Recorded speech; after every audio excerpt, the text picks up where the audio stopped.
Tonight is here, and I have a special guest from Sedona. She's one of the best Akashic Records reader and Oracle C. She's a metaphysical mentor, and here for you tonight, B. So what's going on in episode 340? We're going to give it to historical and raw, B. Yeah, we're going to talk about sacred sites and understand, have your mind, third eye open tonight. You're going to feel good, you know. It's Gemini season, so that's the flow. Quick, fast, quick thinking, quick way to move, getting you ready for a spiritual groove. Amanda, Aries, you see, Sagittarius mood, so you know how it be. A spark plug and knowledge, you know. Doing live reading, so let's start the show. Ooh,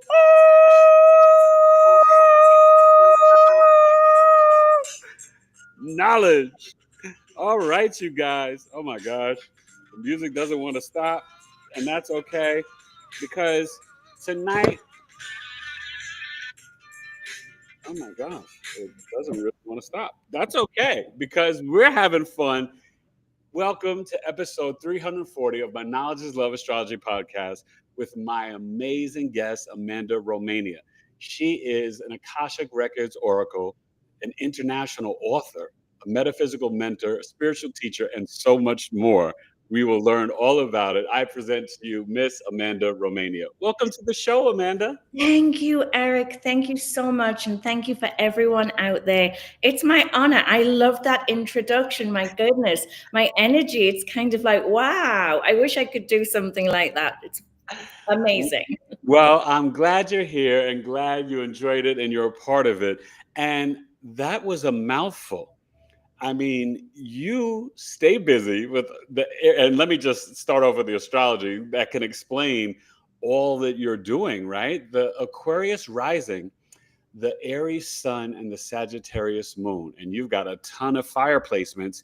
And I want to start off with the writing, because international author, share with the audience what books you've written, what's in the works, and the whole journey of becoming this amazing author. Thank you so much, Eric. Thank you for that question. So my passion with books and writing began as, a small child. But here's the interesting thing. My brain, the way that it sometimes works, has a little bit of dyslexia. Now, that's great if you're doing mediumship and talking to the other side, or you're talking with the gods in a temple, but it's not so great when you're coming to scribing and reading and writing. So I held back and I held back and I held back. And finally, in 2011, I was introduced to a gentleman called Wayne Dyer. Yes. And I went on a writer's workshop. And I just decided, he said, you know, your message is within you. It's time to share. So basically, I sat down and I wrote a book about what I did, my case studies, the things that I'd learned. And I created this, it's the Akashic Therapy book. A nice, simple way about the keys and the codes of the Akashic Records. It allows you to explore it in a gentle way of which libraries you could visit and why it can help your soul at this time. And then the books went on an interesting journey. My foreign rights publisher, she called me and she said, Amanda, I love the book, but, you know, it's a little bit, you do this and you do that. So I never thought anything of it and just let the book filter out. Anyway, 3 months later, I got an offer from Germany, from Random House, a professional offer. They offered me money. Wow. And they wanted to publish a few thousand. And I suddenly thought, this is an interesting journey. Why is my work doing this?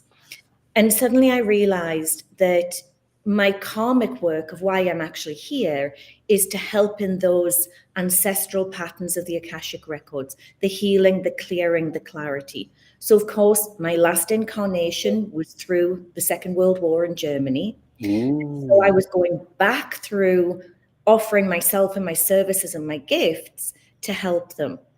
And then in recent times, my book just got picked up in Russia.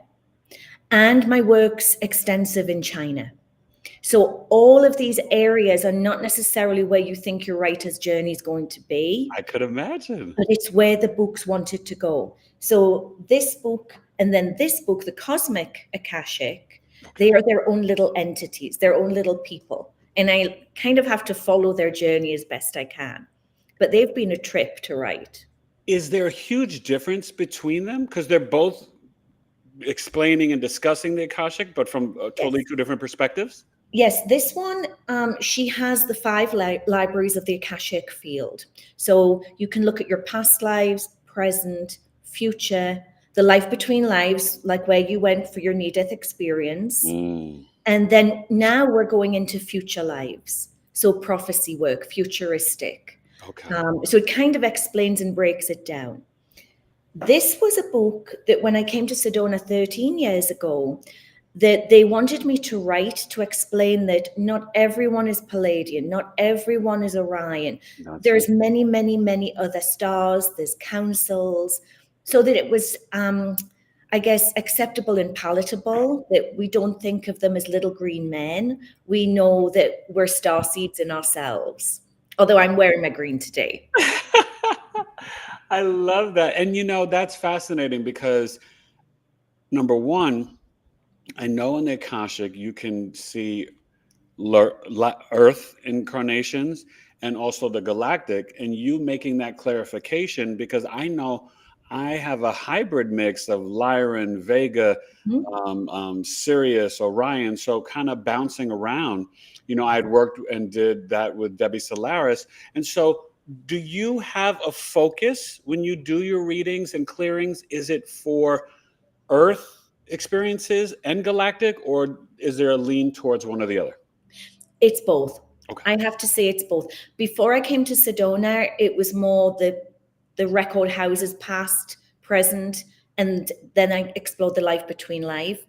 When I came here to Sedona, it was very early on. I rented a house, and one night I said to my husband, "There's blue shadows at the window." And he's like, "Go to sleep. You're just dreaming." And I started to find out that there was such a thing as these blue people, blue visitors. And very much a little bit connected to that kind of Ashtar command. And so they kind of said to me, will you start to broach the issue that we're not just one thing? So how I describe it is we come from central source energy. And then what happens is we can hybrid and allocate energies around us. And so in the Akashic Records, you're tracking back your origin. So like you mentioned, the Lyra Vega connection. I often see them above the Sphinx in Egypt. They're watching over these halls of Amenti. So they're giving me this, like this higher version of how they see the universe. Wow. And then we kind of come through, and with the Syrians, they're often about the teachers, the Syrian A program, B program, C programs. Okay. So they help us with the blueprints, but they're also a metaphysical school. And then the Orions, they help us with change. They're very technology minded. And so once you kind of see them like different cultures around the world, the difference between French and Spanish and German people, it's kind of easy to then see, well, there's billions of stars.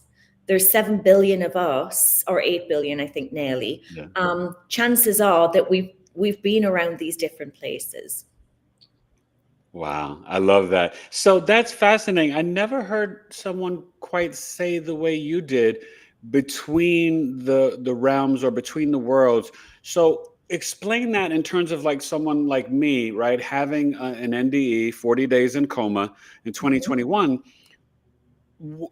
Are you saying that in the Akashic you could see the NDE, or that in my NDE I was sort of in the Akashic in a way? It's very possible and very probable. I get a positive on that you've gone up into that that Akashic field. And I'm asking the Oracle, why did he go there? What would he go there for? And the first card that came up was to empower your solar plexus, to empower that divine masculine, to understand what it's like in the bigger picture. and also for you to be part of this next future lives evolution. You know, bringing this big love, this teaching, this astrology, but you're bringing so much more. You know, you have the heart of the poet. That was the first thing I was like, oh my gosh, I can see him like in Shakespearean times, delivering, you know, poetry onto the stage, very, you know, proper and, you know, in grandeur, that gave messages to the people of that time. And that was kind of, I think, 1500s UK, when we were coming through Elizabethan England, the first Elizabeth. And we taught through the arts, we taught through plays and poetry and all of those things, because it was a way of getting the messages across. So what you've done is you've come back in this 500 years and you've adapted it to the modern audience. But that's what they're saying was kind of, they went up for a chat. And so you can't. It was quite a chat. It was quite a chat, a conversation. Yeah. Oh my goodness. So, okay. So explain to people, when you say metaphysical mentor, what different metaphysical arts do you help your clients with? So people come to me for like a private reading, a private consult. But what I found is that because I've been doing this for over 25 years, and way back in the day, I was the workshop junkie. I was signing up for everything that was there. And this was a time when you had to travel. We didn't have the YouTubes. I was buying every book that there was. And I was going to Egypt 3 times a year, going to the Maya lands at the same time. I actually went to a shaman in Mexico, and he looked at me and he said to the interpreter, "She's upside down." And what do you mean? And I'd been in and out my body that many times that my body didn't know how to process the energy that I was working with. So I kind of had to learn a big bandwidth, that I call it, it's like, say, you know, from angels through crystals, through sacred geometry, through the unicorns, to cosmic beings, to zetas. So it's like the A to Z.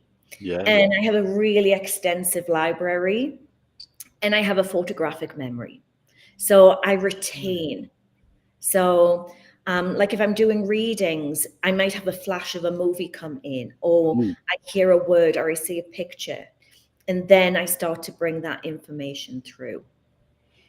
That is so fascinating. And you know what's so funny? I've met actually in my life, and speaking back to your astrology, a few Aries actually who have had like photographic memories. And so I wonder if there's any common themes with that. That's extremely fascinating to me. Well, So, because we want to be front and center. You know, it's the Aries. We want to be there. oh, listen, my dad was an Aries, so I know. And there was no, you know, you got, and that's the beauty that you guys have, right? Not afraid to initiate, to, you know, and I always tell people Aries are so pure. They don't start any trouble. They don't want or mean to hurt anybody. They just don't want to hear no. They could be accident prone, but when they think of something and they want to take action, they just go. So if they step on your toes, they didn't mean to. You were just in the way. They just like, you know. So And I think because I'm only 5 foot tall, so I'm teeny. I'm a giant among fairies, oh my God. but I'm just teeny. So what I learned very early on, I thought I just had good emotional intelligence, because retail, I loved it. I loved meeting the people. I loved, you know, matching them with what they needed. And so for me, it was a case of, oh, I'm just emotionally able to deal with this. What I didn't realize was that I actually had these psychic senses that were open and active. I just didn't know at the time that was what was happening. And so when my gift started to really, I wouldn't say come in, but my understanding, it kind of opened all these doorways. And so what I find is that I can speak on a number of different topics, because people will, like you said, what is the metaphysical mentor? They're the person that can kind of reach through the realms, and get you the information that you need, or get you to that information. Sometimes I'll describe it as a fancy hotel, and we have all of the rooms. I'm like a concierge and gets you into the room you need to get to. Ah, that's a perfect analogy. And when you spoke about the retail, I was going to, say that that's also, you have the Venus and Aries there and that Aries stellium. So, and the Mercury. So that's perfect. So let's go to the chat. We could say, maybe say hello, see who's here. If anybody has any questions. Everyone's been so positive and lovely, and they obviously love you. All these positive messages. Okay. Oh, and I like this one. It's Aries can plot and manipulate too. Sometimes Aries, we work the energy. We like to have that kind of certainty. I think plotting was in some of my past lives, possibly. Well, the one thing that people don't realize about the Aries, right? Because the sun is exalted there and you're, ruled by the planet Mars, Aries energy is where the collective needs to head towards right now in terms of everyone kind of walking into their I am energy, becoming sovereign. And as I've been saying, like even months before the election, become the president and leaders of our own lives, right? We have to stop looking externally and look within and understand that we're responsible. Self-acceptance, self-reliance. So that's really powerful and important. And I think that, I just laughed because when you said that you were, short, I meet a lot of very short spiritual psychic women, around that 5-foot marker. So I wonder if there's like a connection to that. I don't know if you see anything like that in the Akashic. Yes, because if you think about, you've met our mutual friend, Debbie Solaris, and, and Vivian's just a little bit, taller than me. Okay. And I think because when we're in this role, we have to remember that many of our past lives, we've lost our lives. We've gone through the persecution. We've been locked in the back rooms.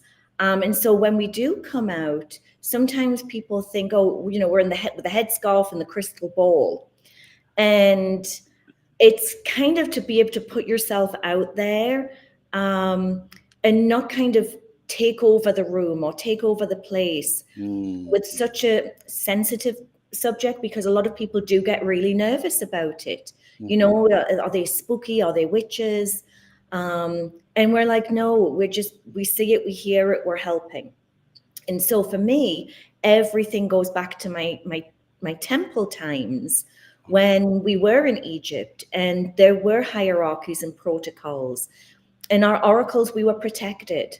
We were looked after. We looked after the temple. Everyone knew their place. And then what happened for us, and you've probably seen it, Eric, astrologically, was that in 44 kind of BC, when Cleopatra, Julius Caesar, Mark Antony, the Egyptian system fell and we went into Rome's hands. And a lot of that temple time was lost. So fast forward 2,000 years later, we're kind of like creeping out again. And is it safe? Is it okay? Right. So we choose these guises that are non-threatening because we don't want to make ourselves a target, but we still got our job to do. I love it. And that's such a beautiful, poetic way to explain it. And it is funny because, it makes you think of, the Book of Alexandria and the library and ancient Kemet, and how, certain things were lost. And, as many theorize that it may be in the basement of the Vatican. But I feel that at this time, it's powerful that all this ancient wisdom and knowledge is coming back around, whether it's the Akashic, right, which is also, so people know, the Book of Life in the Bible, or human design, astrology, numerology, gematria, soul contracts, Oracle, tarot. I think that we are reawakening and remembering and tapping into this ancient wisdom and knowledge. And I think the mystery schools, which, I have young kids in school, and I know we need to bring the mystery schools back up because the education system is so broken. So in your spiritual teaching, what type of courses do you offer for the collective? And is there something that is like more near and dear to your heart? Well, I have a great array of different classes. And I will say this, Eric, it's very rare that I do, I'll do big speaking events. And I do some vending where people can get actually some personal experience with me. I don't do the readings at the shows. Okay. And what I prefer to do is do my teaching one-on-one. Yes. And so I don't necessarily do the collectives unless I'm taking them on a sacred journey. So we teach the Akashic Records, how to work and do your contracts in the records and tune in and go to those houses. Then we do the Atlantis Mystery School, which is the karmic board, Halls of Amente, Emerald Tablets. Wow. So it's the teachings of our dear Thoth and Seishat. Yeah. And we have the Cosmic Connection course. We have a Magic and Alchemy course where we do dragons and crystal skulls. I do teach a Seichem Reiki, which is the elements of Reiki, which is fire, earth, air, and water. And in doing so, that's where I'm able to help people reconnect with their ancient Egyptian lineage, legacy, healing gifts. I think we've got a spiritual ascension and consciousness. And we have our Oracle Mastery, as well as a class to do the Akashic Records Oracle cards. So everything and anything that we have and we do, we have a workbook and a short program on that to help people. I love that. That is so awesome. And I want you to share with everybody now, because I have more questions, but please share with everybody your website and social media so they know where to go for bookings, but also to follow you on Instagram and YouTube. And Yes. It is down below in the chat. I mean, in the description, you guys. But I think it's in here in the private chat. Well, no, it's in the description on YouTube, so they can read it. But I just want you to share with them live now while you're here. Yeah. So I made it super easy. It's www.amandaromania.com. And on Instagram, it's Amanda Romania. On LinkedIn, it's Amanda Romania. YouTube, it's Amanda Romania. On Amazon, it's Amanda Romania. And you just have to think, she's not from the country. She's English. Instant. Right. And then we get the Neuralink and you kind of remember it. So I was very fortunate to be able to have my name, and my social media has been really busy at the moment because I think they've just had elections in Romania. But I have so many people will call and say, you know, in Romania, can you tell me about Transylvania in all of those different ways? I love that. Oh, and I think Alana, she says she's been looking at the website, figuring out a class to start with. We'll tune in for you and we'll have that conversation for sure. Because I would love to spend some more time with you. Well, yes. And that's something that I'm sure a lot of my audience will be curious about, especially learning about the Akashic Records or learning how to tune into them. And one thing that I wanted to ask you, tell everybody, because you have a big tour coming up in Egypt in 2026, but explain to your audience the sacred sites that you take people to, and then the different things you share or teach when you take them specifically to Egypt. So, like I said, I'm taking a group out to Costa Rica this summer. We're in the rainforests, so we're working with the prophecies. We're working with the Lionsgate 8-8 frequencies. So that's very dear to my heart because we're going to go internal, deep. Okay. And then what we're also doing from there is next year, we may do another journey, but we've got one in April for Egypt. And my way of teaching is I only take 16 to 18 guests. Right. And they're made up of students, clients. All of my work is normally referral. So we kind of know them and they kind of know us. Right. And we kind of get together and we travel as a tribe. Yeah. And we start off often in Cairo, which this one, now that the new Gem Museum is fully open, and that is full of a lot of the museum exhibits that haven't been seen. So they're pristine, they're full of energy. And there's a beautiful statue of the very famous King Ramses II. Okay. He's kind of the guardian, but there's another one there, and he's standing like straight. And there's a goddess. I've never seen this in all the time. There's like a goddess or a queen. She's standing behind him, like holding him safe, guarded and supported. Mm. So what we're seeing there is in Egypt that we're bringing this knowledge and wisdom of the divine mystery schools back, because that was what they had in these certain places. Right. And then we kind of fly everyone down to the south, and then we start at the base, normally Abu Simbel. So we're visiting that space of the oracles and the temple of Ramses II in Nefertari. And then we start the journey back up into Philae Temple, which is probably my number one. And that's the Temple of Isis. Okay. And we visit that on the nighttime. So we have the stargates. We're working with the stars and the cosmic groups. Oh, wow. And actually, there's a stargate to Vega there, and it connects with the new children. Okay. And then the next day, we come back in the light, and we're working with the what I call the spirit guides. And how I teach is my guide, my Egyptian guide, he will give an orientation. I will give some power spots. And then basically, we let people just move around as they need to. So there's not this kind of formal sitting, listening. It's very much in an experiential. As they feel the energy, right? And get inspired. Yeah. Rather than kind of sitting in the room or talking about it, because sometimes the energy and the karmic webs can get mixed up. Okay. So what I prefer to do is do that. And then we come back to the hotel, people relax. And then the next day we visit somewhere else. And some places are more feminine or masculine, or some of them are balanced. And actually, when I'm thinking about it, we're visiting a temple called Esner.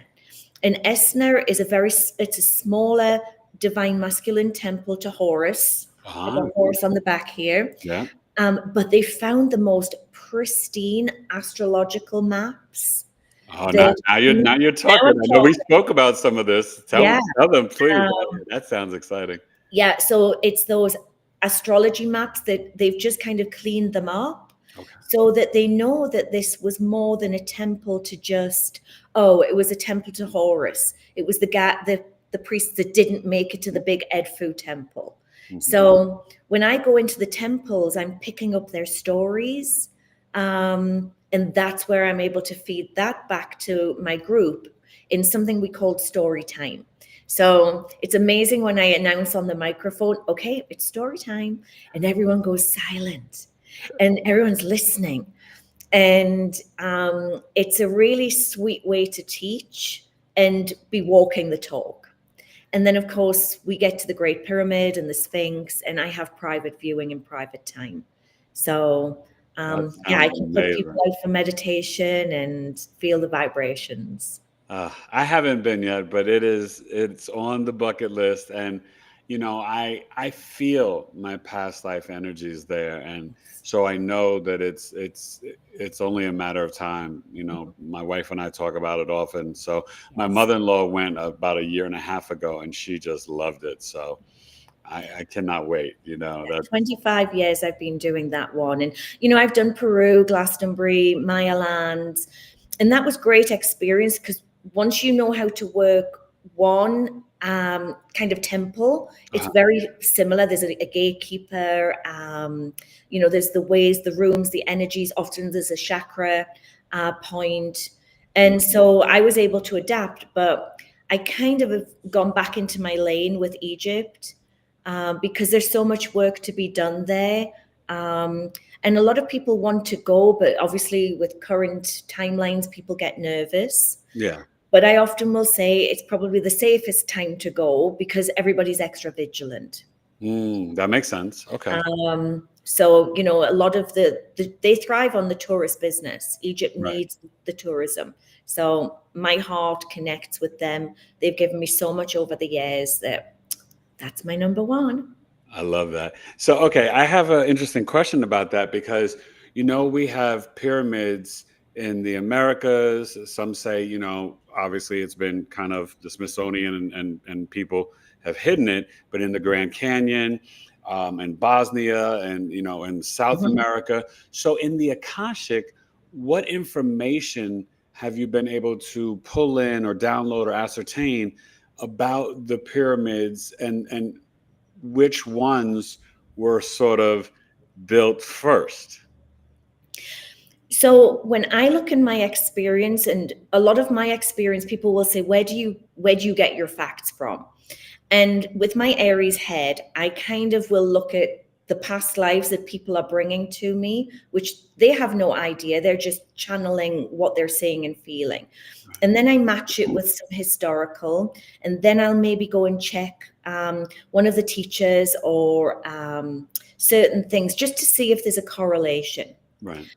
And for me, where I always tag back to is that, going back 12, 15,000 years ago, and they're finding a lot of these new structures and temples, everything seems to lead its way back into that Atlantean timeline.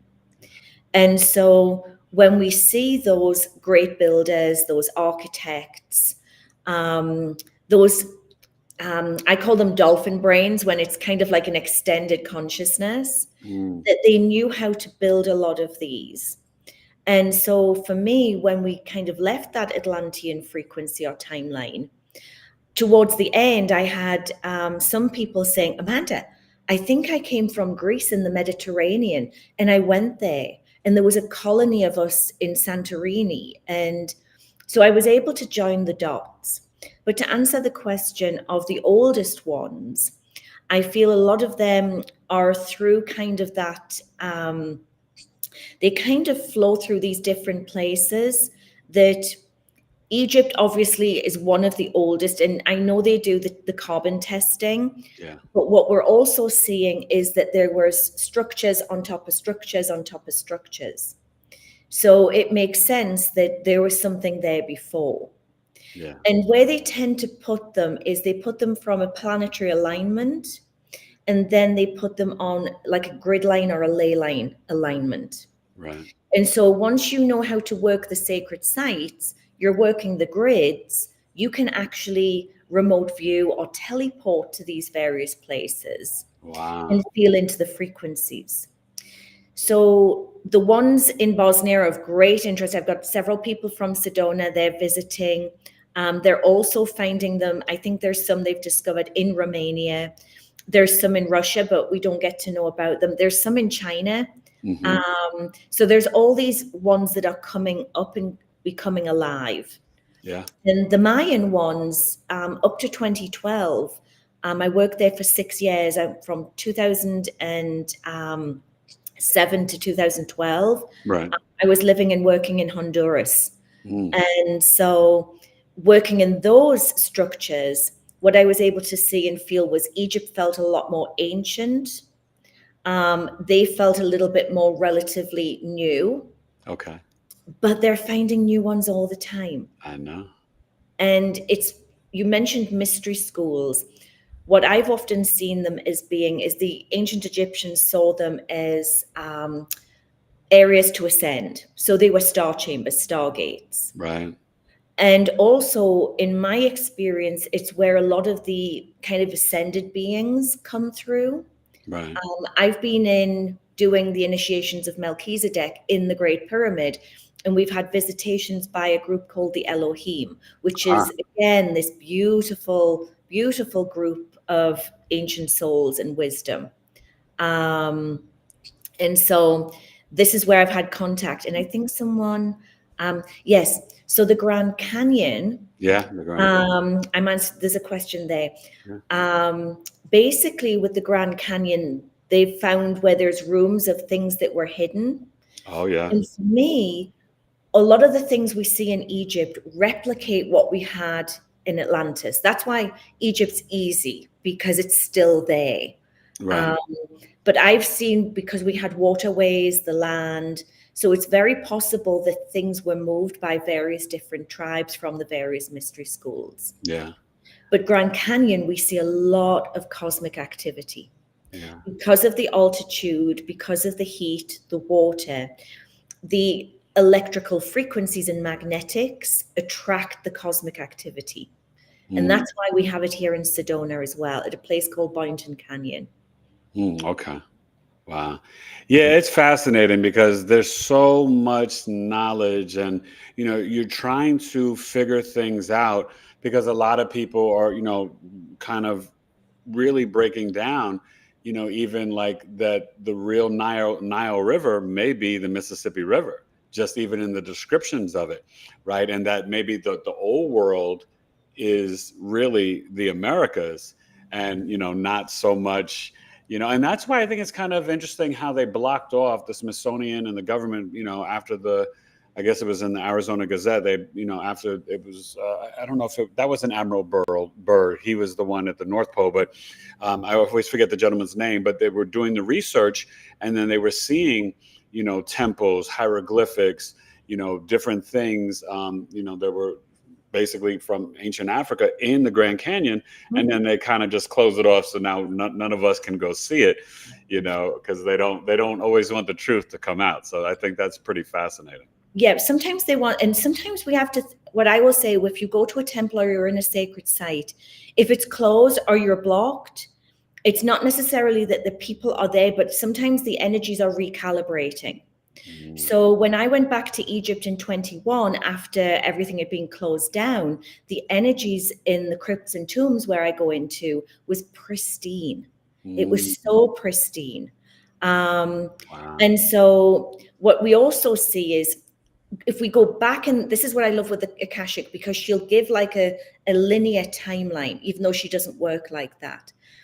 And where a lot of the activity now is coming through is from that area, that landmass known as Pangaea, that was kind of across the top, which is where we're seeing a lot of this Arctic activity. And so I've been forecasting that there'll be new discoveries, new things that are in that North Pole that we kind of haven't tapped into yet.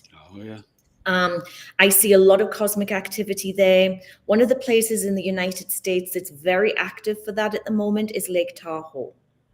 In that lake. There's a lot of, they're finding new things there, things that they can't quite explain. And they will continue to do that right now. They'll continue. Yeah. So it's always a discovery. It's such an exciting time to be here. Oh, definitely. And I don't know if you're aware of this, right? So in astrology, we have Sedna, which is connected to like the grandmother goddess energy, and it's in Gemini, and it's from the ocean. So even, I believe it was a few months ago, they're finding oceans under or within the ocean, but there's going to be new, mermaids are coming back, more of a connection, which they try to keep us away from the dolphins, right? In terms of how high frequency they are and sentient beings and around pregnant women.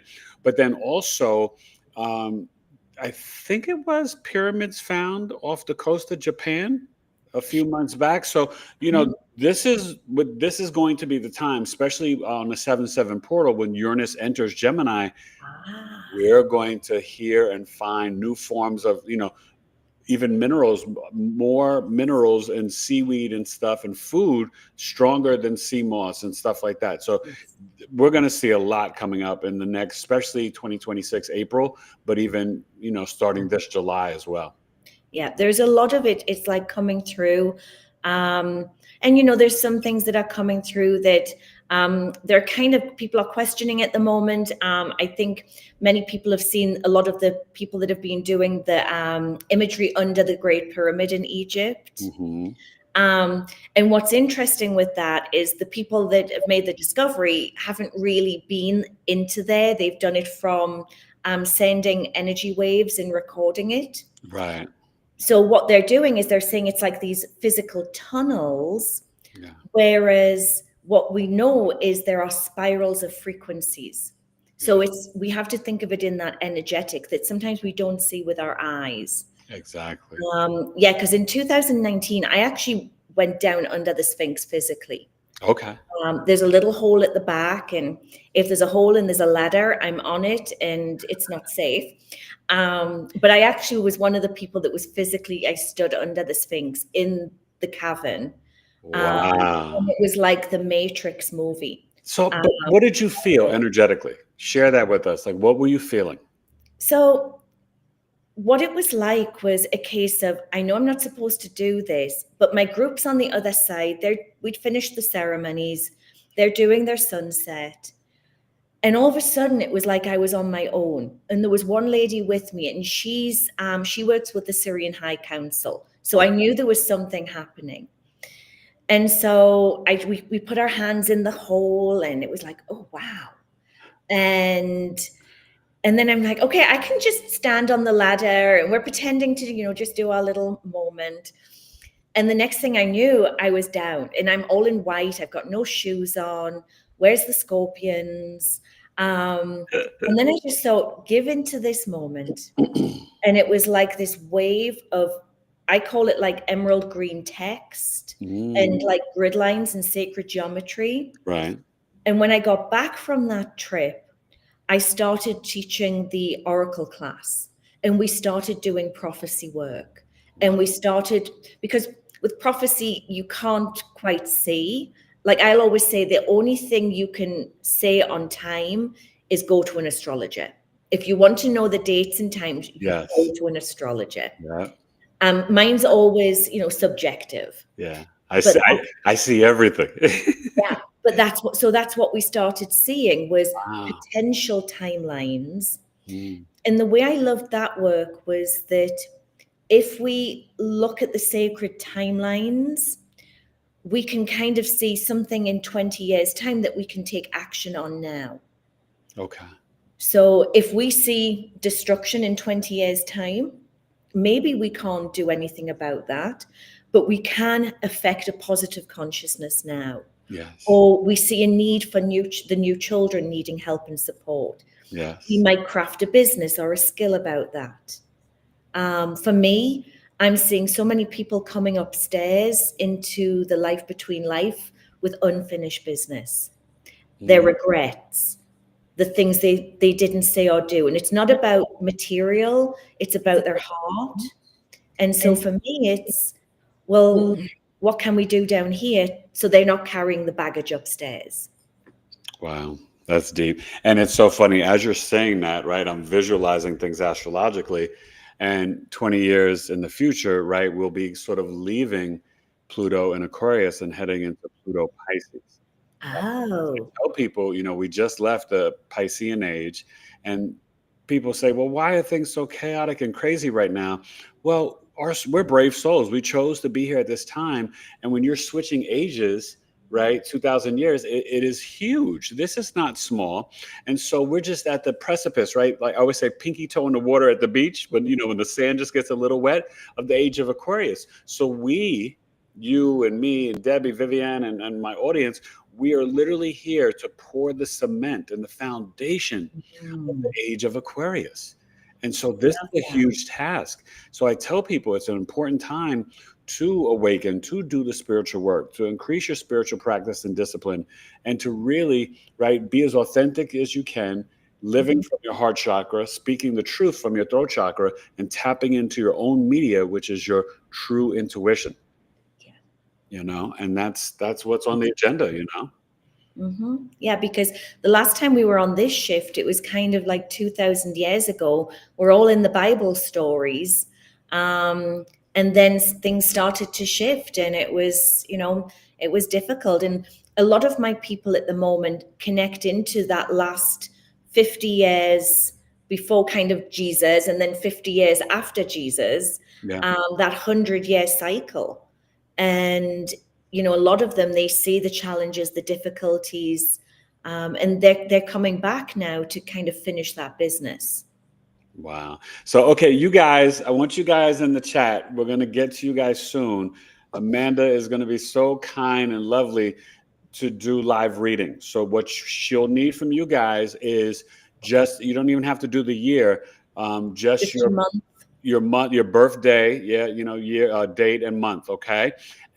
But before that, you said the magic word, right? Jesus, and I like to call him by his real name, Yeshua. Now, in ancient Kemet in Egypt, right? And I know people do tours, you can actually see where him and Mother Mary lived, right? Oh, yes. Often we'll start the tour with the Coptic church area, and Mother Mary and Jeshua and often Mary Magdalene, they all show up. Wow. I got called there on a Good Friday once, and I didn't realize. And I was just with a group of women and I was like, what is this place? So they will often show up because they went through the mystery schools. Yeah. When he disappeared, in that way, that was where, he was traveling through. He was traveling through all of those lands, India, Tibet. Yeah. And many of us traveled with him or traveled in the schools around him. Right. So it wasn't that he became this big student. I think he was a little disruptive at times, because he's in those mystery schools. What is this? What is that? Yeah. And so, but he's a student and he's learning. And that's the human side of him. That's where I love. Okay, we've got some things coming in. So we've got, of course, we'd have germ. And so obviously we've got a 3 and a 3. So okay, you know what? Let's go to each person. Just say their name so I know who it is. Yeah, I think we've got, is it Germ Magi? 14? Oh yes, Germ the Magi. Yes, he's an old regular, so I know he was excited to see you were coming on. Okay, so we have 3 plus 3 plus 2 plus 7. Okay, this year your focus is the life path number 6. And so therefore, this is the year of balance, harmony, family, and love. You may have had last year as a life path 5, having to make some choices and decisions, feeling a little bit like you had to pull your own sovereignty back. This is the time when you share with your people, your tribe, that harmonious knowledge and wisdom of yourself. Now, I'm not sure if you have a question, but something within the oracle that you can be working on is it's wildlife kingdoms of nature, but it's the world or the life is in your hands, and how you embody that is that kind of freedom that you need in that space. But obviously connecting to nature, connecting to the animal kingdoms, all of those things, working with those, that's going to be of great help to you at this moment. I love that. Yeah. And he's very talented and very creative. And you guys can put a question with your birth date information for Amanda. Okay. Yeah. So who, and then we've got Reed, which is 8 and the 2 and the 8, one of our Lionsgate friends. Okay. Mr. Leo Reed. Okay. 2 plus 8 plus 2 plus 7. And he's dealing with a lot of transformation right now too, because of the opposition to Pluto. And so the next 20 years will be very powerful for him, right? To really live that authentic life from his heart chakra. Yes. So for you, Reed, you're on a Akashic frequency 9 this year. So this is the end of a cycle. So this is the year where there's 2 things going on simultaneously for you. One is finishing up that heaviness of possibly the Pisces, maybe some ancestral healing, because as you step into your new cycle, into the next 9 years, what this is doing is this is lifting you into that ascension program that you came for. So clearing up business, but also the second part is activating the vision. What kind of vision do you want to see? And the vision will always connect you through your crown chakra. So use your words of, I know this, I know that. Activate that knowing skill, and that's going to bring a lot of those gifts back in and connected into your heart. So yes, this is about following that path. I love that. Okay, we got Empress Ebony, 5 plus the 23, so that's 523. 5 plus 5. Well, happy belated birthday. Oh no, the happy birthday, right? Tomorrow, 523, or the Friday. Wow. Okay. Perfect. Yeah. So that's the 5. This is a great birthday present, the Gemini. Book that Gemini birth chart sale too. And so for Empress, this is a year 1. So last year would have been maybe clearing a lot of things out that no longer served. And this is about you standing in your power this year. This year and next year, it's a little bit like your dress rehearsal year. So don't think you have to get it all in this window now. Try a few new things, experience a few new things, because This 2 years is about you really lifting into 25, 26, 2027, when you're changing and evolving of who you came to be. So again, it's like one has a close of a cycle. Thank you, Reed. And this is about, for you, my darling, it's time to get those wings, time to get that transformation, that beautiful butterfly. This is your time of metamorphosis, but also it's in that development and growing. And that's where transformation is. You transform for yourself, you can help others transform too. That's beautiful. Let me And you know about the human design prophecy of 2027, right? That as the collective, we should be kind of leaving the solar plexus and going to the heart chakra. So even for her, 2027, that's perfect, because the 3 will be that Jupiter year, and that's where maybe she can even write or publish a book or speak her authentic truth. Yes, it's that transformation. And it's interesting because having all those 5s in your chart, 5 is that spiritual sovereign number, where maybe in past lives, you've been in service to something or someone, or servant even. And this is like, no, I'm Empress. I'm fully in my power. This is who I've come to be. I love that name. Yes. Okay, so we got a 6 and a 5 and a 9. And who we got next? 6 and a 5 and a 9. We've got Speak 20. Speak 20 is their name? Yes. Okay, Speak 20. 6. So you're here, my dear, on a life path 2. And a life path 2 is very much about the communication, speaking your truth, trust, and duty. So is that person speaking their truth?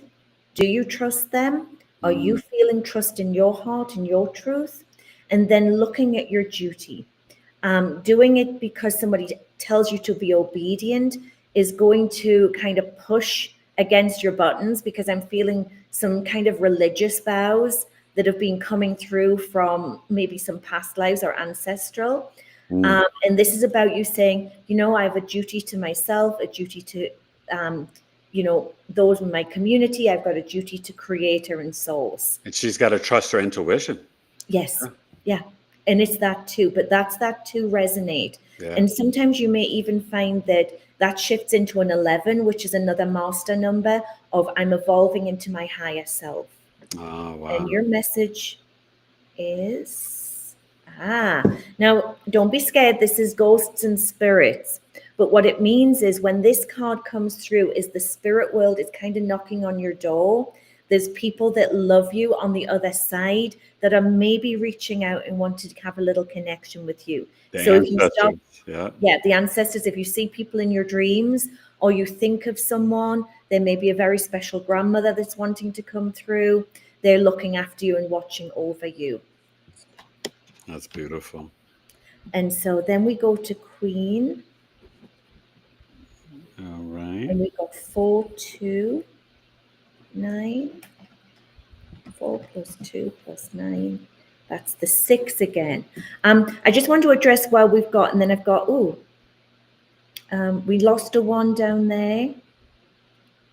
Can I pull the chat back a little? Okay, we got Queen, and then I got GL on 9 and 22. Okay, so Queen, you're on a life path of a 6. But I also get that there's something to do for you with this 33. So it's not just the balance and harmony. There's a 33 frequency in there for you, which is about that consciousness. It's about bringing through and shining your light and helping people have that conversation without fear and being in hope. Sometimes we're not sure of the environments people are in, but I feel that you've got a very strong, loving message for people that can help them at this time. Yeah. And I'm sure she's probably going through a journey. She's 429 of activating her throat chakra too with Uranus and Taurus. Yeah. And the message with that is the teacher and mentor. You didn't come to this planet to just sit on the sidelines. Nope. There's something as a message that you have to bring through. Amen. And so that natural teacher and mentor quality within you that you've possibly had in temple times, ancient times, a little bit like I call it the high priestess, that's bringing through the messages with compassion and empathy and love. But yes, it's time to switch that teaching element on. Now we've got GL. I love the 22. Thank you guys for coming. Make sure you guys all hitting the like button in the chat, okay? Yeah. And So subscribe. for you, GL, again, yes, I just want to address, Stephen put in life path is the whole birthday added together. That's your soul record that you came down with. Because I don't have people's years, I'm just reading for the frequency of this year. Yeah. So GL, you're on a life path 22 this year. So you're running 2 records. So you might feel like you're in 2 places at the same time. You're running a 22 record, which is higher self of me to higher self of you. But you're also running a 4, which is mind, body, spirit. So sometimes we feel like we're spinning a few plates. Just know that you're getting through your work very quickly, that you're helping on the astral levels as well as the earth levels. When's her birthday again? That's beautiful. That's the 922 GL, just below Reed. Okay, yeah. So she must, she's probably 29 degrees Virgo. So she's interesting. Yeah. Because as you say Virgo, I always assume it with like the female or the divine feminine, feminine relationships. Yes. So this and you is know, the nodes right now, Amanda, we have the Pisces North Node and Virgo South Node until July 2026. And Virgo Pisces is the health axis. So even for GL and the collective, there's a process right now of a lot of purification and really retiring, not only, as I always say, retire from the negative self-talk and being overly critical of others and self-critical, but really focusing. Virgo rules the gut, right? The lower intestine. So we've got to work on our own nutrition health, and then the spiritual mental with the Pisces North Node. So that's really important for GL at this time. Yes. And can you see that's mainly the light that I'm focused on, which is actually going through that heart and solar plexus. So it's in that way, it's like that's where that light force is coming through. And because that 22 is present this year, it's not just about this lady can hold her light, but she's giving permission to others to hold theirs as well. So it's very, very needed. It's that nourishing support that we need. Doesn't matter, you know, who you are or where you are, young, old, what I call black, blue, green, or which cosmic nation you're from. You know, we need that kind of love and light and that nurturing, because that's how Gaia can really support us in this journey at the moment. Yeah.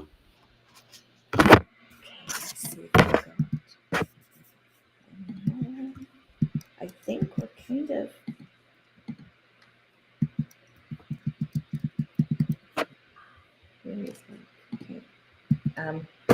I think that's about everybody, I think. Have I missed anybody? I don't know. There's a lot lucky people. There's a lot of things in the chat, so I can't really see it. Yeah, I'm trying to... there we go. I got I just didn't have the line. Yeah.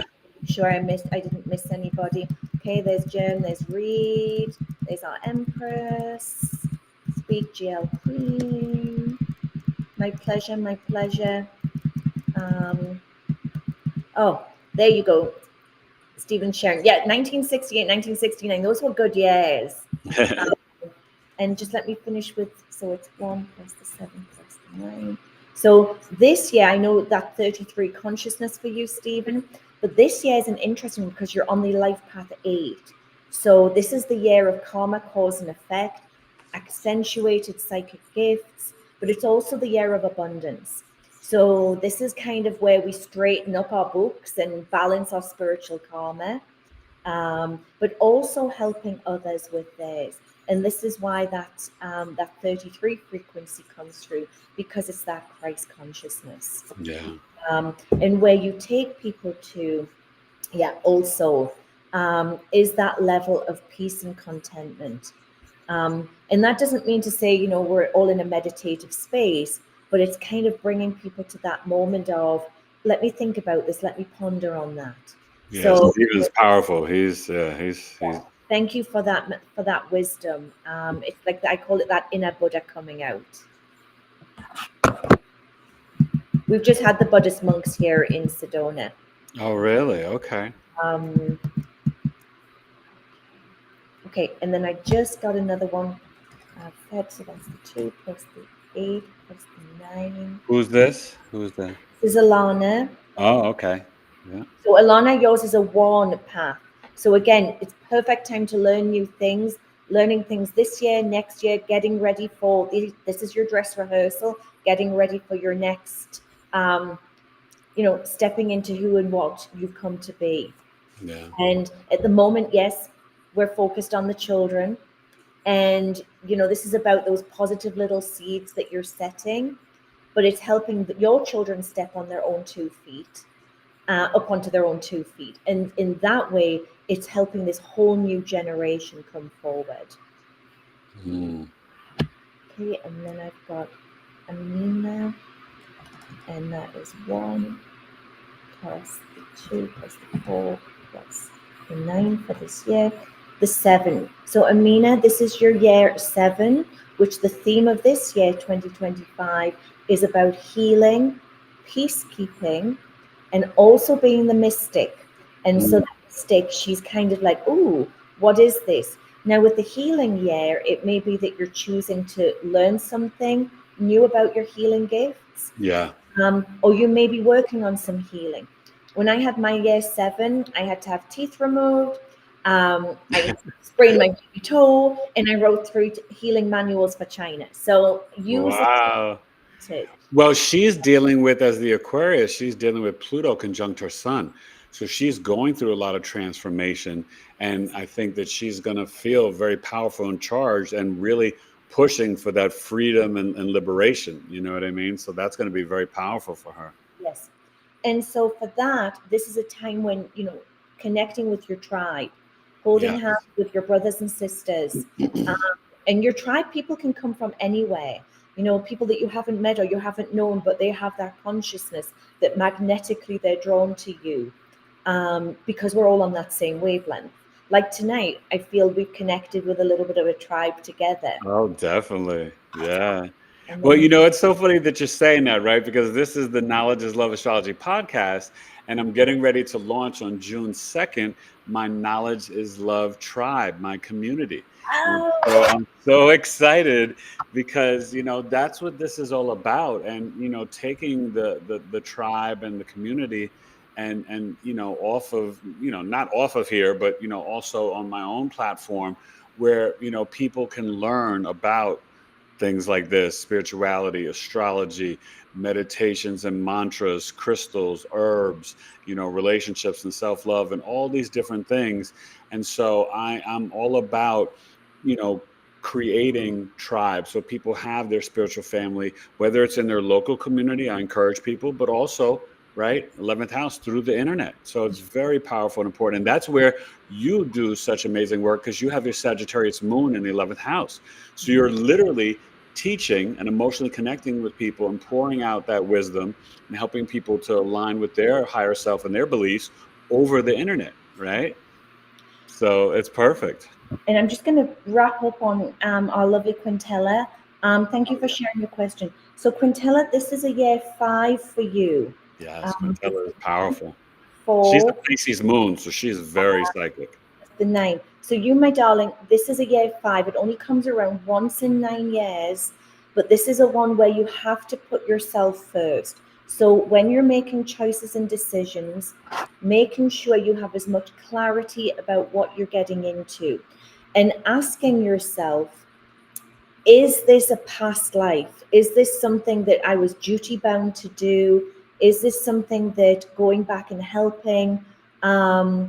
Be open to helping. Obviously, we want to love our parents and our families, but also making sure it serves your needs as well. Otherwise, it can create karma on either side.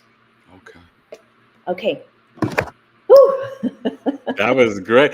Well, so wait, now I'm curious. So we have to sort of maybe end with me, right? I'm 910.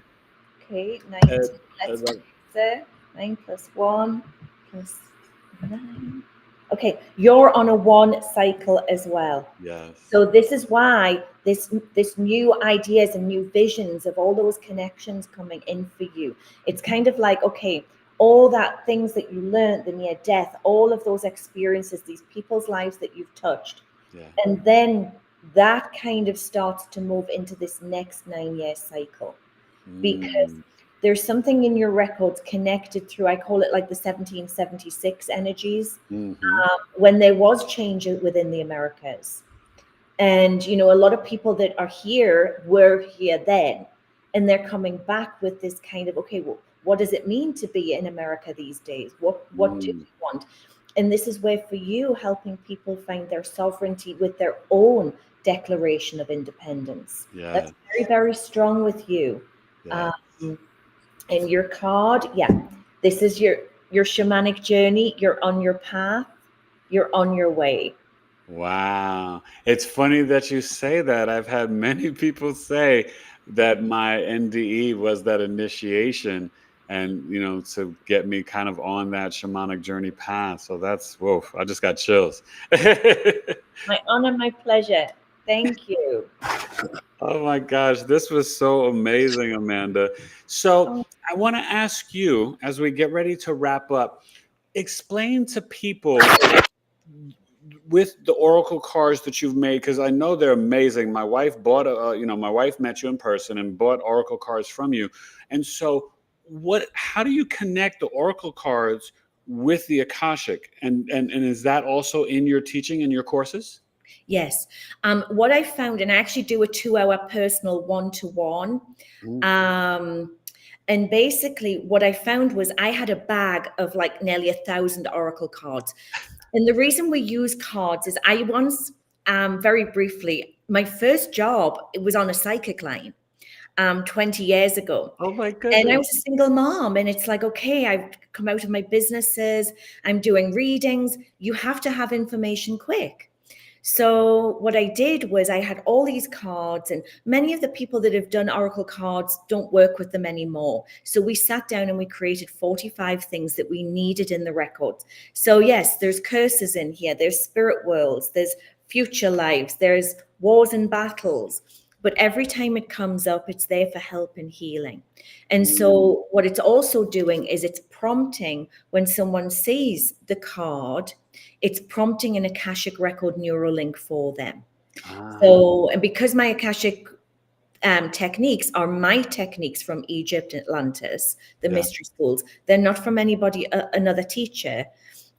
We linked the cards so that we could get readings, but here's the magic. They don't just give the information, they're working upstairs with my guides and teams. Oh, wow. So that's where we've seen the massive breakthrough of people saying, Amanda, this is what happened and this is where it went. So that was the beauty of it, of working with these. That is so beautiful. I love that. Oh my gosh.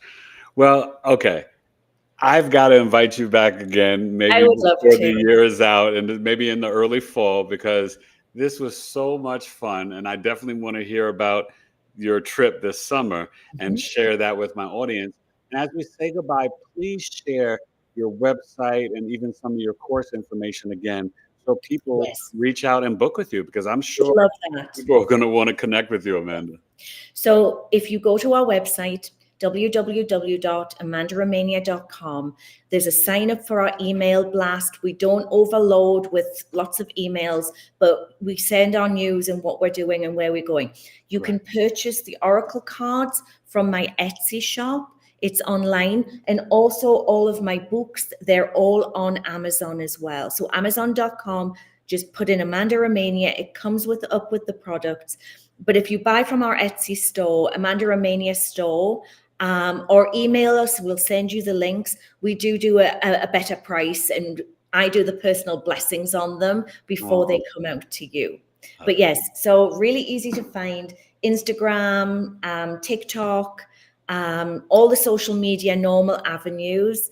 And you'll just normally see me there, and I'm in all these different places, but I'm presently booked down here in Sedona, and you can just go on, book a session, book a mentor program, book a workshop, and let's get you guys moving in any way I can support and help.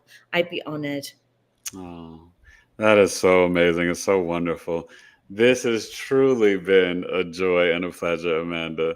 And I'm already looking to your next visit because, oh my gosh, I can talk to you forever. So you guys, please go follow her on YouTube and Instagram. Okay, I didn't even realize you were on TikTok. That's awesome. Yeah, I just launched. I had a TikTok account. Okay, great. My daughter's like, "You've got to count. You've got people." Sorry. That's great. I know it's hard to keep track with all these social medias, but that's great. So please go follow and support. Sign up for her newsletter. She's a wealth of knowledge, you guys. Truly a metaphysical mentor. So, Amanda, thank you again for coming on the Knowledge. Thank you, my dear friend. This was so much fun. And you guys, please come back and join me live tomorrow from Missy's Mysteries, 1 p.m. Eastern, 10 a.m. Pacific, live in her metaphysical shop where I do astrology readings. Missy is a spiritual powerhouse, and her shop is drop dead. It's probably one of my favorite metaphysical shops I've ever been to, but definitely one of the best in Arizona, live here in Scottsdale. So I'll see you guys live tomorrow at 1 p.m. Eastern, 10 a.m. Pacific with Missy's Mysteries. And this has been the amazing Amanda Romania, episode 340 of my Knowledge is Love Astrology